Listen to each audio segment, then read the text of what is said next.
Anyway, yeah, when we left off the other day, the house guests were competing for the power veto. The feeds were down, and I was like, oh my God, Zingbot is here. And it was also Otev. Oh my God. Is this not working? Hold on a sec. Did this stream just start? Hello? It's working. Okay. Did you guys see like from the beginning? Okay. I just got a text from my mom asking if it's working. Are we starting over? Is this all new? It just started. Okay, I'm going to go back to the beginning again then because I don't want you guys to miss out on the very beginning. Oh, it just started. That's so weird. It told me it was live. Very, very strange. But welcome. It's Monday again. So you missed my whole rant about how freaking tired I am. And we're in our 4th notebook of the season. It's been a season, right? It's been very entertaining, very messy. But we're here. We're having fun with it. I also wanted to say if anybody has messaged me lately on social media, I'm very, very sorry that I have not gotten back to you yet. I'm like a month behind because it's just been so hectic between working on Big Brother stuff and also working on our craft fair inventory. Like it's been a lot. But I appreciate all of your messages and I will be getting back to you when I can. And that leads me into saying, Jefferson Tucker, our house guest of the day. I got your message and I will be getting back to you. But yeah, our house guest of the day is Jefferson Tucker. Thank you so much for the support all these years. We really appreciate it. And if you guys want to be house guest of the day, check out our Patreon link in the info box below. It's only $1 for a holla, and we have lots of spaces open. So thank you all. And before we get going, I also want to thank all of our super chatters from Saturday because it's another fantastic way to support our channel. So Jefferson Tucker, Mark Piergiallo, Tess Bryant, David Cushmore, Jack D65, and Benjamin. Thank you all so much for your support. Okay, so let's get started again. Luckily, I wasn't too far into it. But anyway, when we left off last time, the house guests were competing for the power of veto. It's Zingbot, right? Julie told us about that. But it's also Otev. Oh my God. So it's a big week. The players. We've got Bowie the HOH, and then we've got the 2 nominees, Sari and Felicia, and our extra players. There was no house guest choice chip drawn this week. So all of these were fate, right? So the 3 extra players were Matt, Jag, and America. So the 3 people who are coming up the most as possible backdoor targets, Cameron, Corey, Blue, none of them are competing in this power veto competition. Isn't that wild?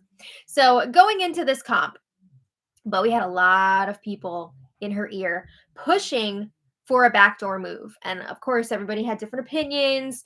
So Matt, Jag, America, and Corey were all pushing for Cameron to go. Whereas Cameron and Blue were really pushing for Corey to go. So at first, Bowie was like, I don't want to change the noms. I want noms to stay the same. Like, that's what I would prefer, blah, blah, blah. But it seemed like at the end of our last spoiler, Bowie was coming around on possibly targeting Cameron. She told Matt and Jag, it'd be a lot easier for me to make this move if I heard that Cameron was talking crap about me or something. You know, if I found something out that showed me that I can't trust him. So what do you know? That very morning, Cameron started spiraling. First of all, he's freaking nervous because he didn't get picked to play for the power veto. Usually he has that safety net. He's worried because the vibes were off with America. She left a room when he walked into it, and that just completely threw him for a loop. He's starting to get paranoid that maybe he's going to get backdoored this week.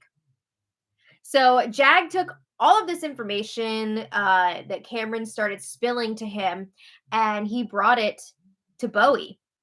And Jag is spilling to Bowie, oh, Cameron said that he thinks there could be some merit to what Mimi said on her way out. You know, Corey, America, and Bowie are working together.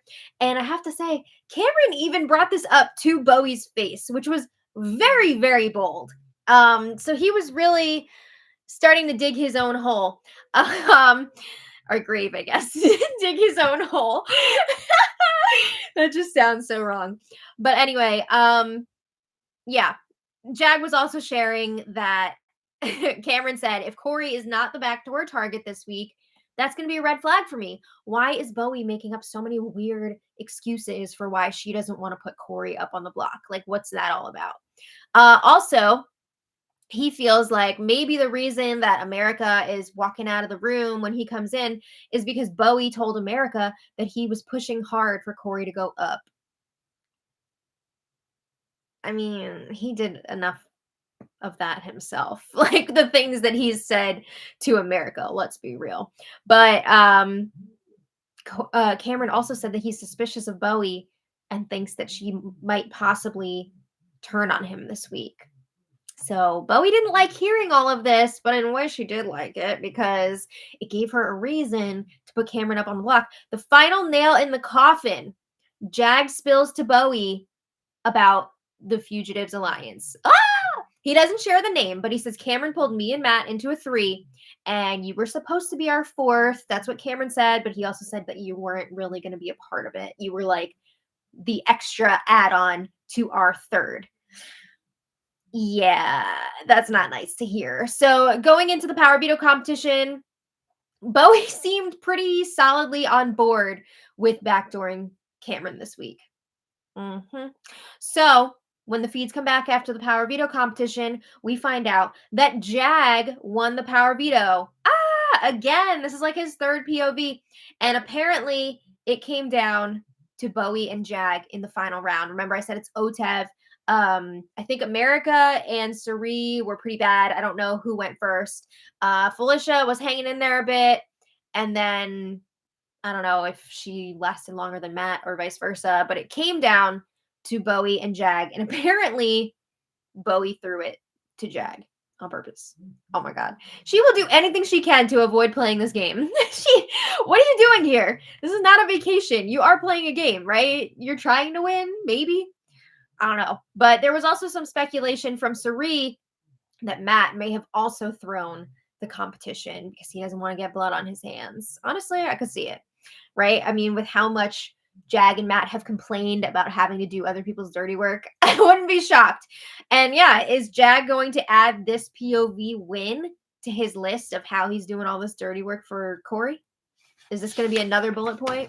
I don't know. But before we get back into the game, let's talk about the zings, right? I don't have the exact wording of all the zings, but I do have the gist of all of them. So Bowie's zing was comparing her to a great white shark, and it was basically like how are a great white shark and Bowie different?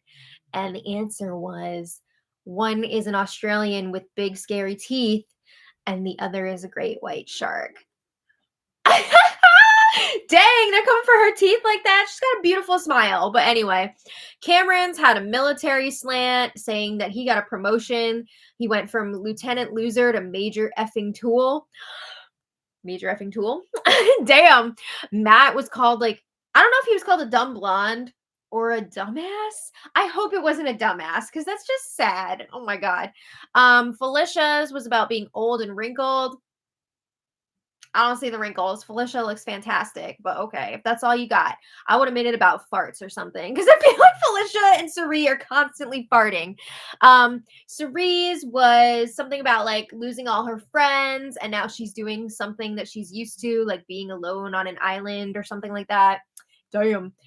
Corey was really roasted. Corey got the special treatment with this zing because they always do like somebody gets like a song. So he was the one that got the song this time, and I believe it was like a parody of America the Beautiful. And they basically called Corey out for being short, for being a bad kisser, for his not great mustache, and they also said that America must have gotten a lobotomy, like in order for her to want to be with him. Damn! Oh my God! They must really hate Corey. That is a lot. America's was about robbing the cradle.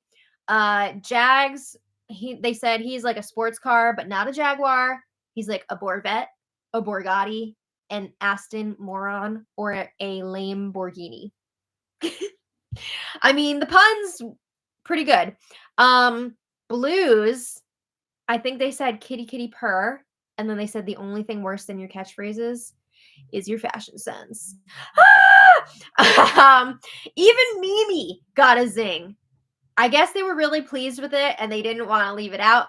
So it was something about like we have me nap, me sleep, then a week long me coma, and then they're like, oh yeah, she's not even here anymore. Damn.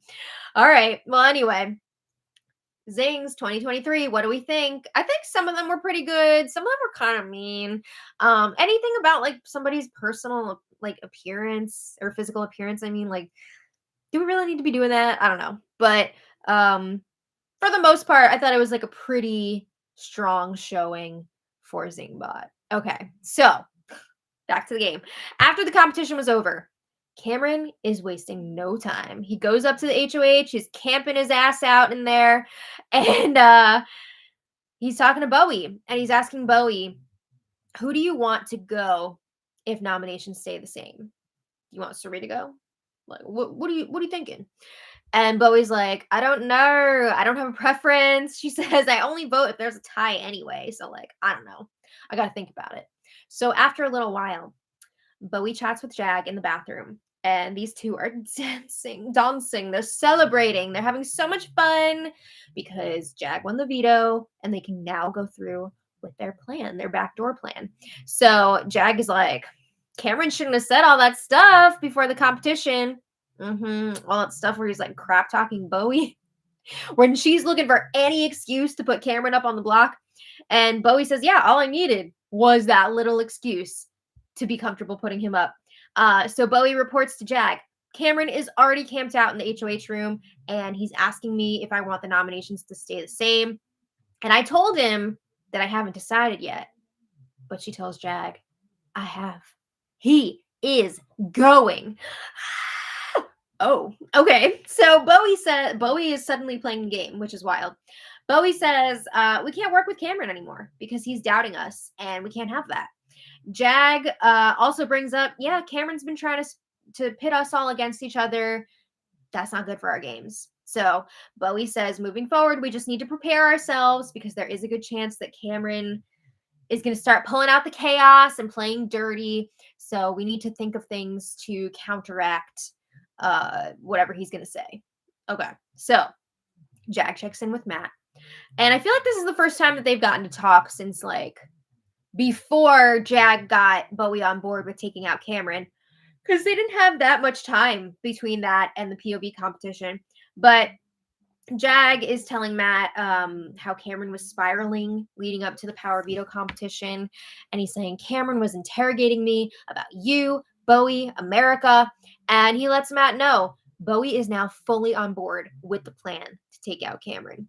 So Jag reveals, yes, he is going to use the power veto, of course. And he says he's leaning towards using it on Suri.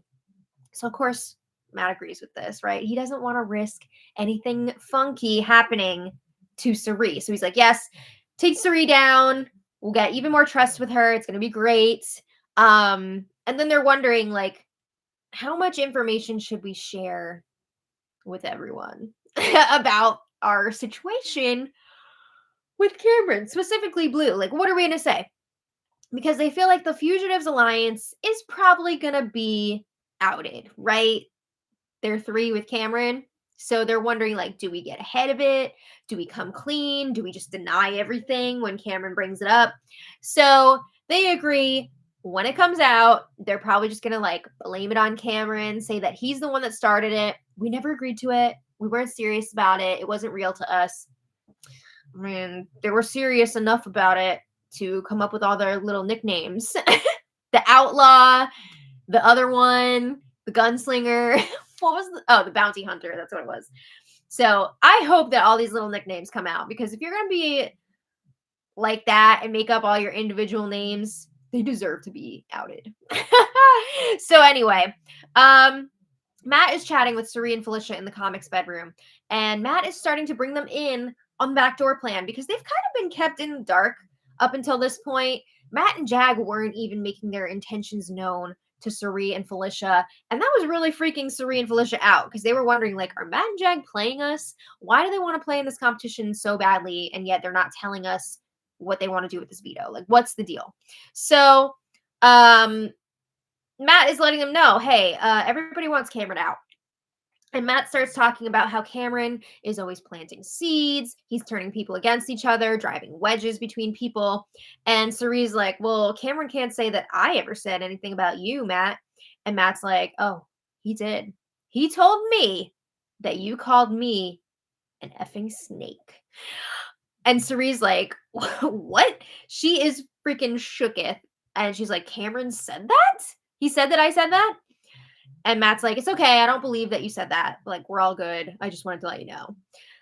I feel like Cirie actually did say that. I don't think she wants Matt out at this point, but I do feel like I remember her calling Matt an effing snake, and I remember it because I was like, whoa, that's unexpected that she would say that about Matt Fields. But I feel like it was either after Izzy or Jared was evicted. I don't remember which one, but I feel like she did say that. I don't know if she said it to Cameron, but I feel like she said it to somebody. So, anyway, Bowie joins this group and Bowie confirms, yes, she will be putting Cameron up on the block. She's telling Cirie and Felicia, don't worry, you're both going to be good this week. And then Cirie volunteers to stay on the block next to Cameron. What? I would never volunteer to stay on the block. What? That's a lot. Yeah, Cirie did say it, right? I thought so. Okay. She's not gonna admit that, but yeah, she did. Okay. So she's volunteering to stay on the block. She's like, I don't want Felicia to have to pack again. Like, I've never had to do that. So like I'll do it. And she's saying, I want to give Felicia a break. And plus it would be fun to be able to make a speech for once. So Felicia is very appreciative of this. She's like, oh my God, that's so sweet. Thank you. So she's getting some major brownie points with Felicia. But dang, is Cirie for real about this? Or is she just saying it in front of Felicia? Like, is this an empty gesture? No, it's not. She's serious about it. She wants to stay up on the block next to Cameron. Honestly, okay, first of all, out of anybody who's left, I think you'd probably be the most safe against Cameron, right? For sure. However, you never know what's going to happen. You never know how things could flip, especially this season. But that being said, I don't think that Cirie would mind getting evicted at this point. You know, she'd go to the jury house. She'd get like a week by herself, which I'm sure she would love. She'd get some rest and relaxation if the vote flipped. So I think part of it, she's like, if I get evicted, whatever. So it's so risky though. Ugh. Okay, so anyway, Cameron was on a bit of a mini apology tour on Saturday night. He talked to Matt in the HOH room, and Cameron's like, man, I just felt so weird earlier in the day. I've never felt safe in here before. And like, this is the first time that I've really gotten to like play the game. And I don't feel like I didn't feel like I was leaving. But then like that morning, he did feel like he could be the backdoor target because he's like, I didn't get to play in the POV competition. He brings up again that America was being weird. She left the room when he walked in, and he's asking Matt, do you know why? Do you know what's going on with America? Why would she do that? And Matt's like, I don't know. I don't think anyone spilled the beans to America. Sure. Cameron says, I really want to talk to America alone and figure this out, but Corey is always around. Jealous. Okay, so then Cameron says, I was really feeling like I was maybe going to be backdoored. But he's like, I put all of my trust in you and Jag. You know, I'm all about the fugitives. And I know that you guys would tell me if you heard anything off, right? If I was in danger. No, they're not going to tell you. So Cameron says, I don't care what happens with the power veto as long as me and you don't go up, right? Because Jag is safe because he won. But he's like, I hope that me and you don't go up. Whatever else happens is whatever. And he's like, I don't think that Bowie's going to go against me. Well, you're in for a surprise then. So Cameron has a similar conversation later with Jag. He's like, sorry for being weird earlier. The damage has been done. It is way too late for this. All right. So some other quick highlights from Saturday night. Cirie and Felicia discussed wanting to go to the end, like final three with America, right? They said Final Four, America in blue, Final Three with America. It would be so funny if that was actually the final three. I feel like Felicia would become the comp beast out of the three of them and would win those final HOH competitions. But Felicia feels like they can really pull America in once Corey's gone, and they've been having a lot of really good chats with America lately. They feel good about her. This is interesting that they're now picking America over Blue, but I guess they figure it'd be easier for them to beat America in comps than it would be to beat Blue. But anyway, in other Felicia news, on Saturday night, Cameron revealed to her that he thought she was related to Denzel Washington. And Felicia thought it was hilarious, but she was also like, what? They all have a good laugh about it. I think one of the giveaways that was not the case was when they asked Felicia who her celebrity crush was, and she said, Denzel Washington. That would be pretty weird. Yeah. So they're laughing about it. They're having a good time. Cameron's not going to be laughing when he finds out that on Saturday night, Corey and America officially DTR'd, defined their relationship, and they're now boyfriend girlfriend, just like Barbie and Ken. Boyfriend girlfriend. Yeah, so it's a real relationship now. Oh my goodness. I wouldn't be broadcasting that around the house, but America couldn't wait to tell Suri and Felicia the next day. Anyway, Sunday morning, let's talk about it. Cameron confronts America about the weirdness between them the day before. Oh boy. So Cameron's like, I don't know how to do this. I don't know how to talk to you alone. I don't know how to play with just you in this game. And America's like, don't bullshit me. She has had it at this point. She is done with Cameron's shenanigans. She sees the light at the tunnel that this is actually a possibility that Cameron will finally be leaving this week. She's had enough. So Cameron's like, no, I'm not going to BS you. And he asks America, what was up with you yesterday? And America says, nothing. It was nothing. And America asks, do you think I'm stupid? And Cameron's like, do you think that I think you're stupid? Oh my God. And America's like, yeah, I do think that you think I'm stupid. So Cameron's like, I want to work with you so effing bad. I'm not a monster. I'm not targeting you. Okay, but you're targeting her boyfriend. That's her freaking boyf now. So Cameron starts talking about how everyone wanted Corey nominated last week, but he didn't do it. He did also tell on himself later and say that he did want to put Corey up, and the only reason that he didn't was because Matt and Jag said no, and they talked him out of it. But yeah, he's saying everybody wanted him to do that. It wasn't just him. It was very much a kid explaining to their parents, everyone failed the test. It wasn't just me. So America says, well, I heard that only Blue wanted Corey up on the block last week. So what's the deal? And Cameron's like, no, it was everyone. So America's like, all right, what's more likely? Everyone is lying to me, or it's just you lying to me? Honestly, that's a little bit of both, because a lot of people did want Corey backdoored last week. They would have been good with that. They would have enjoyed it, celebrated it. But Jag put a stop to it, right? Jag is really the one to thank here for Corey staying last week. But America's telling Cameron, you're telling me you had nothing to do with it. You weren't pushing for this to happen. He was. But Cameron's like, well, I don't believe that Corey was planning to target Blue and not me. I have a hard time believing that he was not targeting me. And America's like, well, guess what? He wasn't targeting you until we found out what was going on last week. Which honestly is true, because it's unbelievable. But Corey really was planning on targeting Blue before he was going to target Cameron, which is absolutely wild in my opinion, but that's what it was. So what this boils down to, Cameron is frustrated because he expects America to pick him over Corey. Definitely game-wise, probably also romantically. But America's not going to do that. Corey is her dude, and she's sticking with him, and she's not going to work with someone who is actively trying to get Corey out. So Cameron tells America, look, if you want to target me, just target me out in the open, put it out there, but I will never target you. So he's like, I'm not telling you to go against Corey, but I do want to work with you and only you. I can't work with both of you. Oh boy. So then Cameron is asking America, do you think that you have a chance against anyone in the final two? Like, do you think that people will vote for you to win? And then he's asking her, like, do you think that you'd have a better shot in the final two if you started playing this game as an individual? Oh my God.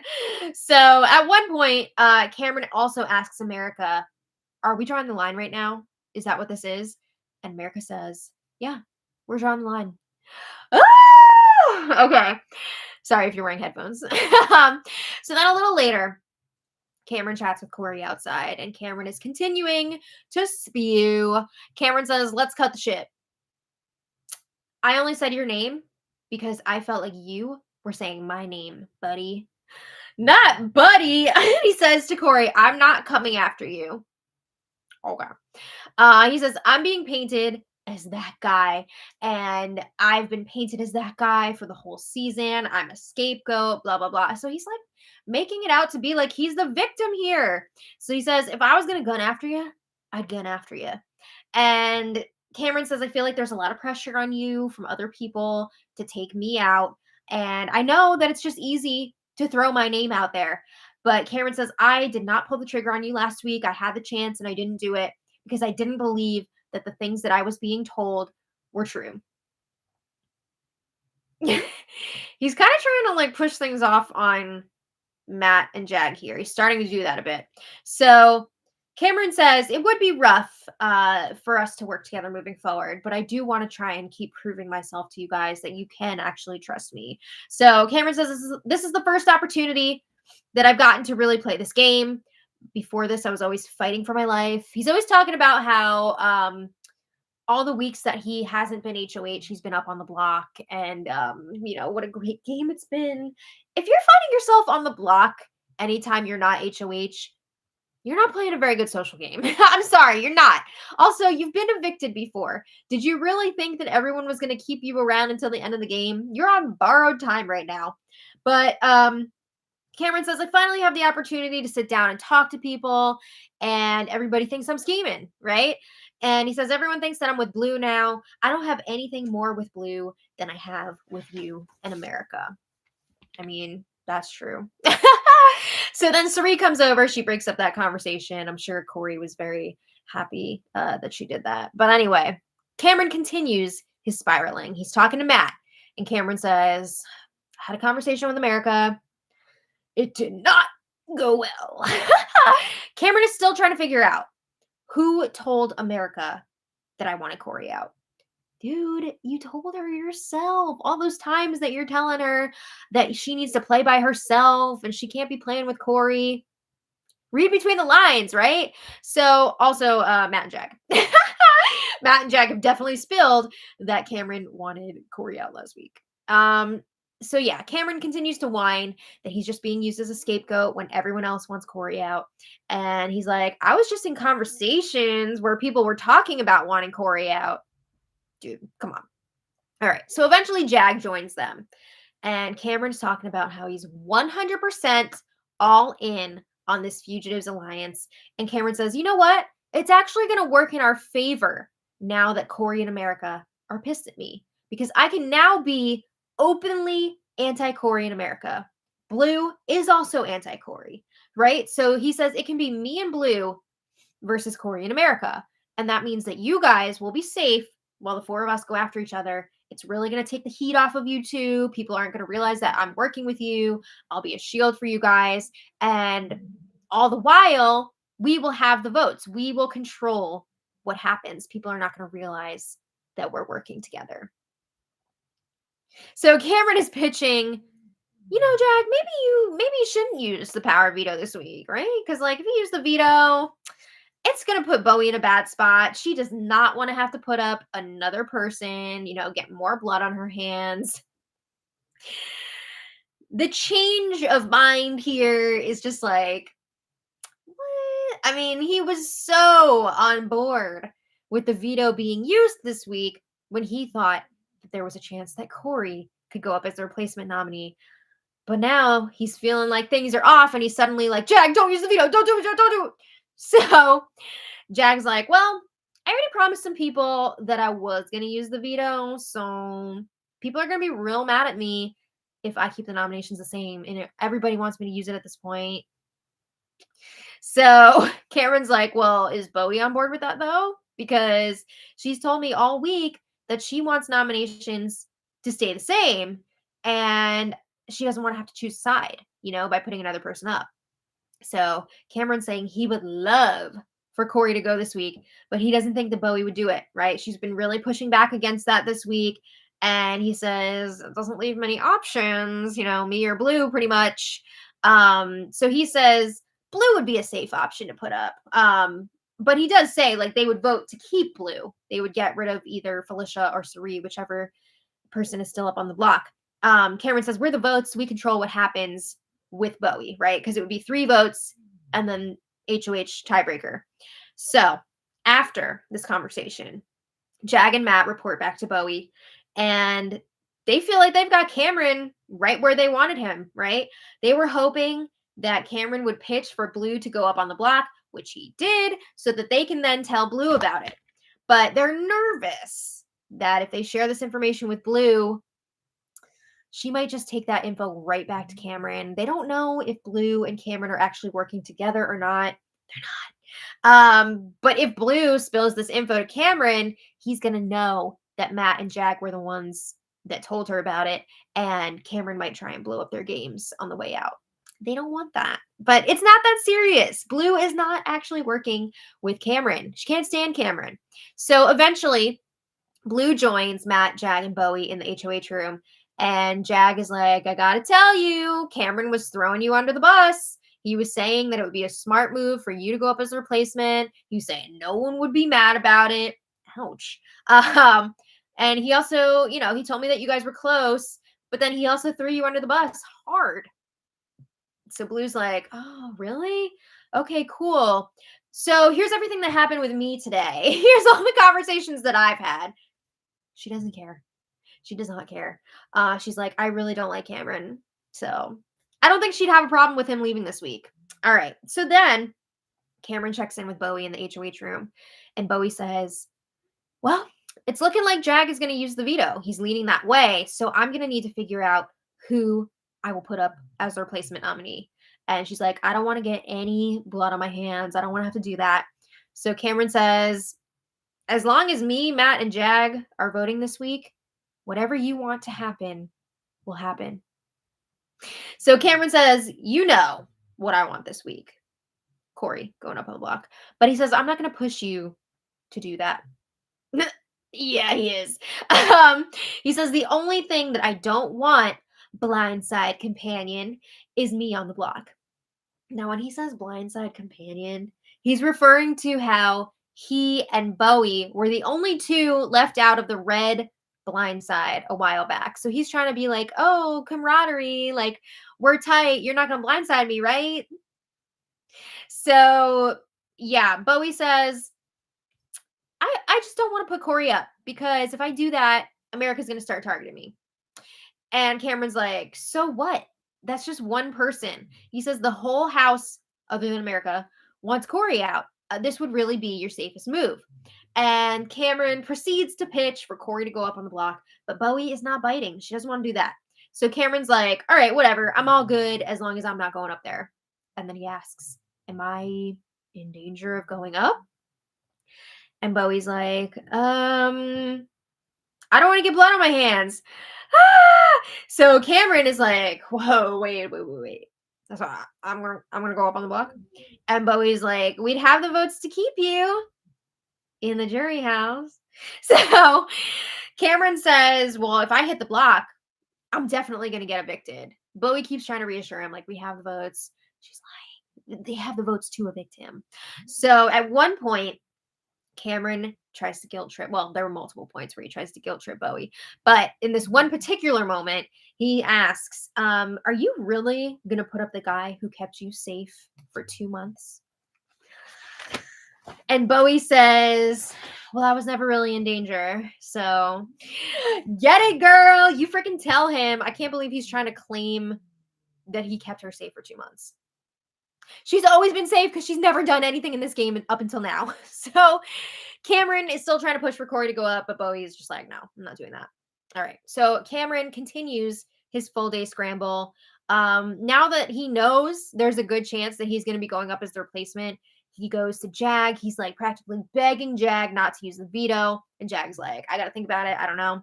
He's asking Matt, why are the three of us not making this decision together? He brings up how last week when he had HOH and POV, the three of them talked over everything for days. I mean, he's not wrong. If they were a true alliance, they would all be doing that, right? But like, he got. Yeah. So then Big Brother throws some alcohol into the mix, and it causes Cameron to say to Cirie that he will never understand Corey and America's relationship. He says it defies the laws of physics. Physics? He says, I guess there really is someone for everyone. Oh, he's just so bitter, though. He's so bitter. Okay. Anyway, not long after, Cameron and America get into it again. This one felt a bit more yelly to me. And this was like a never-ending argument. It went on and on and on. So it was a lot of the same stuff. They were like out on the hammock, but they were like raising their voices at each other. But then Cameron starts throwing Matt and Jag under the bus to America. And he's saying, like, those two screwed me over, and they're going to do the same exact thing to you and Corey next. And he's like, I'll see you both in the jury house soon. And once I'm gone, you and Corey are the next targets. So Cameron is spilling about his three with Matt and Jag, his 3-person alliance. He says, we also have a thing with Bowie. We've got one with Blue. Oh, so he's spilling a lot of tea here. The problem is America is quite tipsy here. So how much of this information is she going to remember? Will this information change anything? I don't know that it would change anything for this week, but I think there is the chance that maybe Corey and America target Matt and Jag a little bit earlier than they were initially planning. But America brings this info, or what she can remember of it, back to Corey. And it seems like she's kind of wondering, like, should we keep Cameron? And Corey's like, no, we can't be doing that. All right. So I have to mention too, while the Cameron and America like argument was going on, Bowie, Blue, Matt, and Jag were all having like a wine drinking party up in the HOH room. It was by invite only. And they were just having a grand old time while Matt and Jag were being freaking thrown under the bus down at the hammock. All right. So then today, they finally had the power veto ceremony. And as planned, Jag used the power veto on Felicia, as requested by Cirie. And Bowie put up Cameron in her place. So we've got Cameron versus Cirie up on the block. And Cameron is already trying to campaign. I'm so tired. Just take a break. Can you just wait till tomorrow? Can we have one free night? So he's already trying to campaign. He's pushing to Corey, like he was telling America that Matt and Jag have other alliances going on. Matt and Jag are working as a 4 with Bowie and Blue. That's not actually true, but they do have stuff going on with everybody, right? So we'll see what else Cameron comes up with this week. It would be wild if he was able to get out of this. I mean, you never freaking know. We've got 3 days left until the eviction. We'll see how bored these people get. But yeah, that's where we're at right now. As of right now, Cameron will be leaving on Thursday. I have no idea what that comic verse thing Julie was teasing is going to be about. Hello! Hi, Bowie! Cameron needs Meredith Marks to go in there and flip that house. You can leave.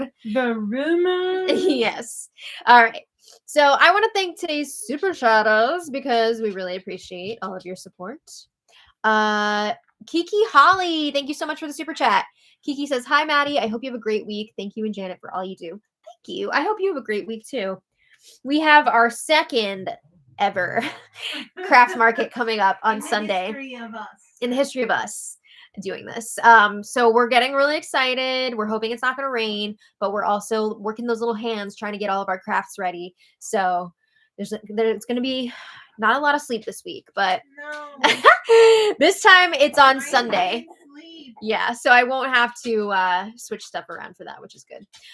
Wendy Will, thank you so much for the super chat. Wendy says, oh, hi. Hello. William Dang, thank you so much. William says, "Oh, hi. Best BB reviews come from you and your mom. Thank you." Suri is clocking Matt and Jag and Cam. Wait, Suri is clocking. Oh, like that they're working together. And Cam is going home through chaos. Yeah. I think Cameron was actually just talking to Suri right before we were doing the stream, so I didn't get to hear that conversation. But I believe he was dumping a lot of info on her. And it's funny when you dump all this info to the person that you're next to on the block. You're giving them a lot of ammunition, But I'm fine with Suri having that ammunition. So yeah, thank you. Jessica B, thank you so much for the super chat. Benjamin, thank you so much. Benjamin asks, any HOH reigns that'll target Matt Jag next week? That's a great question. It's crazy to me that they don't have as much heat on them. I'm trying to think. Maybe Corey in America, maybe they make the move depending on how much information about them comes out this week. I feel like Felicia is still wanting Corey to go before Matt and Jag. We know that Suri wants Corey out for revenge. I don't know if you guys could hear that, but my brother just went, "Oh my God," in the next room. He has been lit. He's very, very explosively happy today, which is nice to hear, but it's also like, oh my God. Did you eat a lot of sugar? No. Yeah, so I'm not sure if anybody would put up Matt and Jag next week besides possibly Corey or America. I don't know, but I'm interested to find out. Christopher Brown, thank you so much as always. Christopher says, still confused how they're letting Suri get deeper and deeper into this game. I know, right? I do feel like she should be a target real soon. I think that Cameron needs to go before her, though. But I do feel like they're going to need to get her at some point, right? Or else she's just going to make her way to the end. But yeah, that's where we're at. So thank you all so much for being here. We will be back tomorrow for more. So hope you all have a great Monday night. Below Deck Med. Woo! Yeah, and Kitchen Nightmares. So thank you all so much for being here. We'll see you tomorrow. And until next time, much love. Bye, everybody.